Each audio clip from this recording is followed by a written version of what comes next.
have asked me to take them under their wing. They're under my wing quietly, unobtrusively, no shenanigans.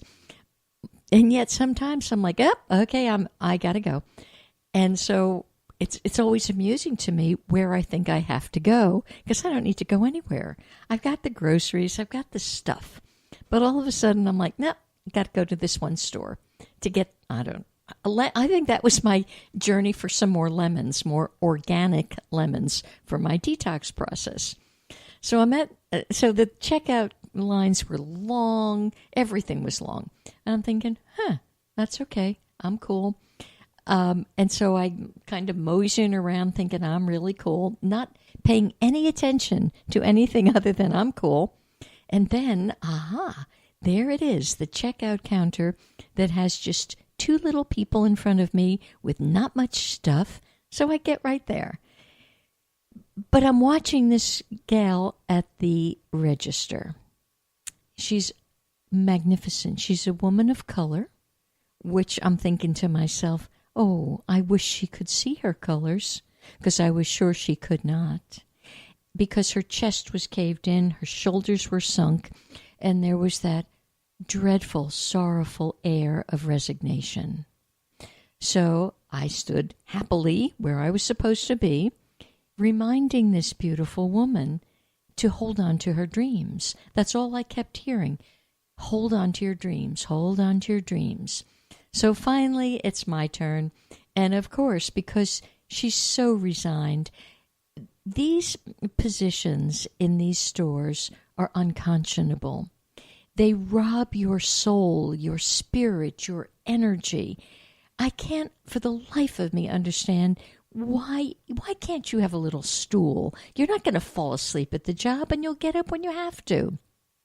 So I have nothing but great respect for these people that man these horrific positions where people, one after another, are indifferent, rude, obnoxious, careless, not interested.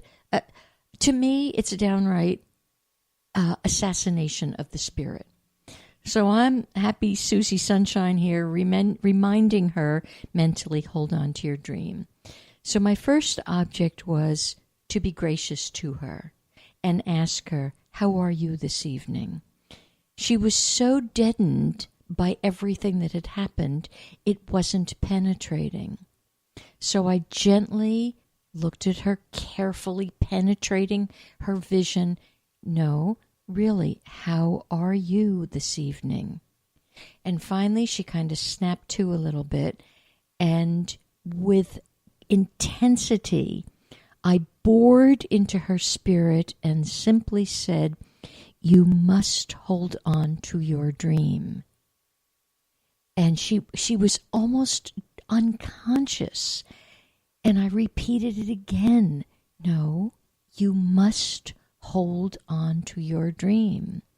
And she said, as she's coming conscious, but it's very difficult. I have to support myself. I'm the only one that supports me. And I said, I know. I stand in your shoes. I understand. Hold on to your dream. And by that third time, she looked at me. The veil dropped, her protective veil dropped, and with complete trust, she said to me, do you know my dream? And I said, with complete knowingness, that Elaine Bartlett doesn't know her dream, but my presence knows her dream. With complete trust back to her, I said, I do know your dream, and you must hold on to it. All of a sudden, her sunken chest, it's like I took a bellows to her lungs. It just puffed out a little bit, and her shoulders squared away. And that's why I had to go get some lemons.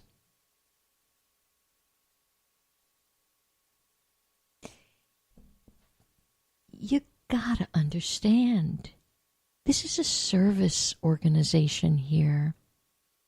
Step out of yourself. Every breath you take is an opportunity to serve. You might not be paid for it. I'll never see her again. But it's huge. Because this beautiful woman who thinks she's a black woman was more able now to step into the truth of her.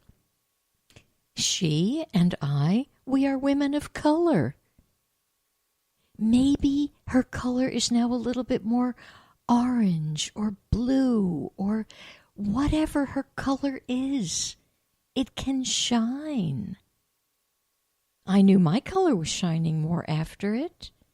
And that's just a simple, humble exchange of me getting out of my way. I was tired that night.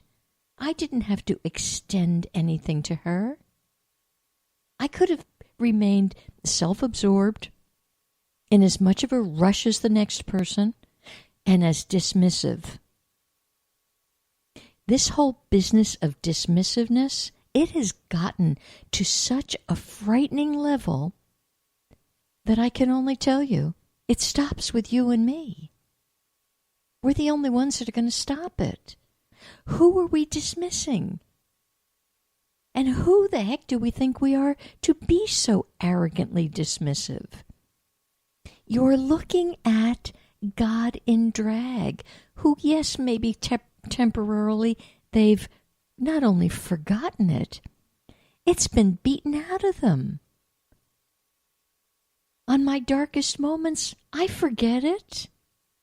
And I sure want somebody to remind me that my color is twinkling and it is bright.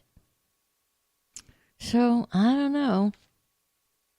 Lose your grip and get a new grip. That's all I can tell you. Oh, there's something very, very important happening tonight. It is, again, it's free, Free. I don't know what time it starts, but it is the repeat of the 7-part series, The Sacred Plant. Now, I actually spoke of it a time or two ago, probably alluded to it last time. And today, oh, what the heck, I'm going to be a whole lot braver about the dang sacred plant because I have shared it with a few people under the radar, very quietly, very clandestinely, thinking, oh, geez, I surely don't want to get in any danger because of it. The heck with it. You deserve to know that there are plants on the planet that can help you if you are good and sick, meaning if you're very sick. So the sacred plant happens to be the marijuana plant, and you and I need to learn about it.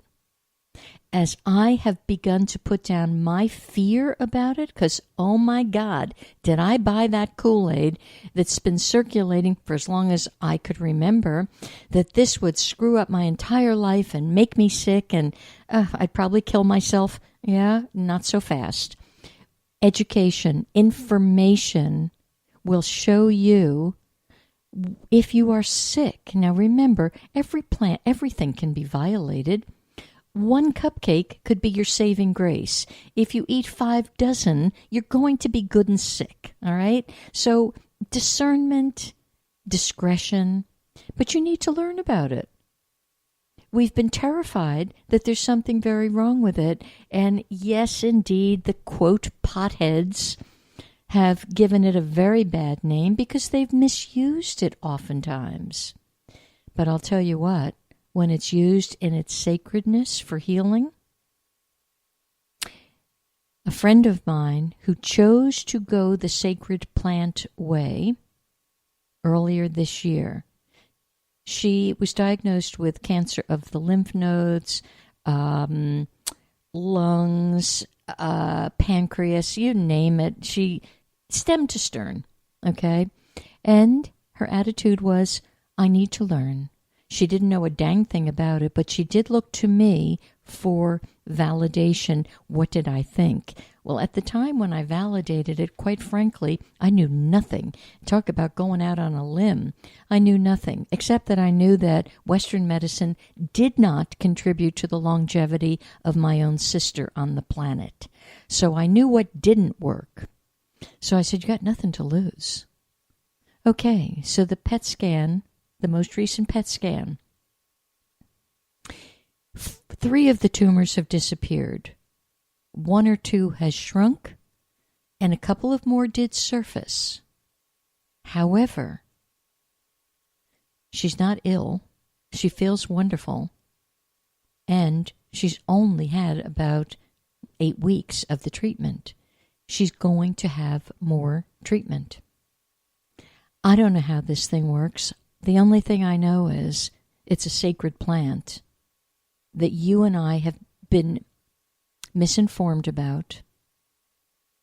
And because of that, there's all sorts of fear about it. And because of that, you tend to turn to toxic, poisonous drugs. You need an education. If you want to listen to this series tonight, I suggest you Google the sacred plant. If you cannot find it, because they've sent me, because I've seen it already once, they've sent me now access to it again. If you can't find it and you want to get to it, you need to email me today. And when oh, geez, dang, I don't have a computer. Oh, isn't that interesting? Oh, that's really kind of cosmically twisted. I don't know how to get it to you then. Somebody will, and you need to find the information to begin to help yourself and to begin to see true life stories and why this has been demonized. Why? What's in it for the pharmaceutical companies that they feel they have to demonize it? And I can tell you this, a whole lot's in it. So I didn't want to get this education, but I am oh so happy that I did, because now with this smattering of information that I put down my fear and allowed myself to get, at least a half a dozen people have been assisted and will at least look differently. And yes, blend it with Western medicine. There's no problem with blending. It's kind of like this vax stuff that some of you were so twitted about that you wouldn't even get the information. I think that makes me more angry than anything, that you won't buck up and get the information. I mean, really? You don't have to follow it, but to blindly be following stuff because you've been told? That doesn't work anymore. There's too much light on the planet, for heaven's sake. So with the vax thing, it's not saying don't ever have a vaccination. And that's why people wouldn't honor the videos and just watch it. It was saying, here's what we've seen.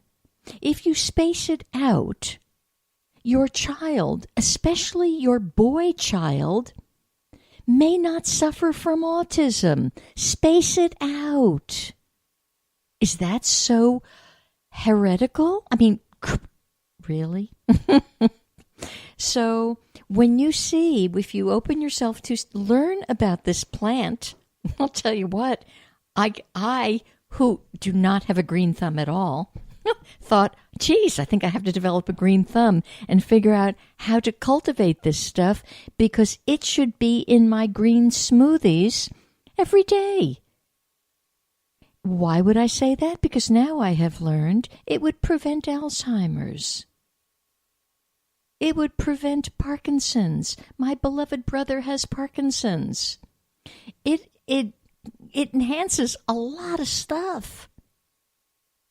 So you may want to check it out. I'm so sorry, my computer is in sick bay, but that's how the cookie crumbles, I guess. It's interesting, too. Of course, this particular series points out a very, very disturbing fact in the United States. And the fact is, if you live in some certain zip codes, you can have access to this without going to jail. If you live in another zip code, not only can you not have access to it, you'll die.